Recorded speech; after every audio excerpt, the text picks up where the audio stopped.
കുറച്ചു ദിവസങ്ങൾക്ക് മുൻപാണ് മദ്യപിച്ച് വാഹനമോടിച്ചതിന്റെ പേരിൽ സിദ്ധാർത്ഥിനെ കസ്റ്റഡിയിലെടുക്കുന്നത്. എന്നാൽ സിദ്ധാർത്ഥിനെ ഇപ്പോൾ ഉപാധികളോട് വിട്ടയച്ചിരിക്കുകയാണ്. ആ ഒരു സമയത്ത് സിദ്ധാർത്ഥിനെ പിന്തുണച്ചുകൊണ്ട് ഒരുപാട് പേര് രംഗത്തെത്തി. ആ ഒരു സമയത്ത് എല്ലാവരും കുടിച്ചുകൊണ്ടൊക്കെ തന്നെയാണ് വണ്ടി ഓടിക്കുന്നത്, ക്രിസ്മസ് ന്യൂ ഇയർ സമയമായതുകൊണ്ട്.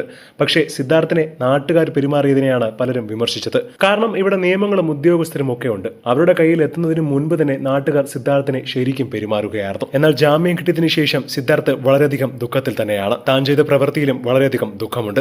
മാത്രമല്ല, ഇപ്പോൾ വീട്ടിലെത്തിയ സിദ്ധാർത്ഥ് ആദ്യം ചെയ്തത് തന്റെ ഇൻസ്റ്റാഗ്രാമും സോഷ്യൽ മീഡിയ പേജുകളും ഡീആക്ടിവേറ്റ് ചെയ്തിരിക്കുന്നു എന്നതാണ്. പിന്നാലെ ഫാൻ പേജുകളിലടക്കം സിദ്ധാർത്ഥ് എന്തു സംഭവിച്ചു എന്നുള്ള ചർച്ചകളാണ്. മാത്രമല്ല, കുടുംബം ഇതിനെക്കുറിച്ച് പ്രതികരണം നൽകിയില്ലെങ്കിൽ പോലും താരങ്ങളും ആരാധകരും സിദ്ധാർത്ഥിന്റെ ഒപ്പം തന്നെയാണ്.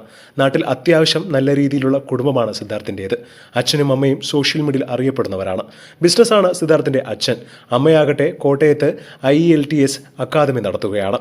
നിരവധി കുട്ടികളാണ് ഈ സ്ഥാപനത്തിൽ പഠിച്ച് വിദേശത്തേക്കും പോകുന്നത്. സീരിയൽ സത്യം പറഞ്ഞാൽ കത്തി നിൽക്കുന്ന ഈ ഒരു സമയത്താണ് സിദ്ധാർത്ഥിന് ഇങ്ങനെ ഒരു സംഭവം നടക്കുന്നത്. ഇനി താരം ഉപ്പുമുളകിലേക്ക് തിരിച്ചു വരുമോ എന്നുള്ള കാര്യത്തിലും സംശയം തന്നെയാണ്. ആ ഒരു പരമ്പരയിൽ സിദ്ധു അളിയനായ അസാധ്യ പെർഫോമൻസ് ആയിരുന്നു കാഴ്ചവെച്ചത്.